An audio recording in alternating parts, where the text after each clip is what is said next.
ਕਰੀ ਸ੍ਰੀ ਬਚਨ ਨਰਕ ਮਝਾਰ ਖੰਡਾ ਜਾ ਕੇ ਹਾਥ ਮੈਂ ਕਲਗੀ ਸੋਹੈ ਸੀ ਸੋ ਮਰੀ ਰਚਿਆ ਕਰੇ ਗੁਰ ਕਲਗੀ ਦਾ ਜਗਦੀ ਸੋ ਮਰੀ ਰਚਿਆ ਕਰੇ ਗੁਰ ਕਲਗੀ ਦਾ ਜਗਦੀਸ਼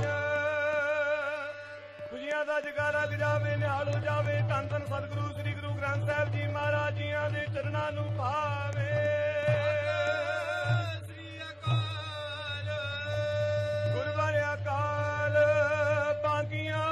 ਫੌਜਾਂ ਦਿਓ ਮਾਲਕੋ ਸਤਿਗੁਰੋ ਰੱਖਣੀ ਬਿਰਦ ਬਾਣੇ ਦੀ ਲਾਜ ਚਿਤੋ ਗੁਪਤੋ ਸ਼ੀਦੋ ਸਿੰਘੋ ਸਰਬੱਤ ਗੁਰੂ ਸਾਹਿਬ ਸਿੰਘ ਸਾਹਿਬ ਜੀ ਕੋ ਸਤਿ ਸ੍ਰੀ ਅਕਾਲ ਸੋਢੀ ਸੱਚੇ ਪਾਤਸ਼ਾਹ ਜੀਓ ਆਪ ਜੀ ਦਾ ਖਾਲਸਾ ਜਪੇ ਅਕਾਲ ਹੀ ਅਕਾਲ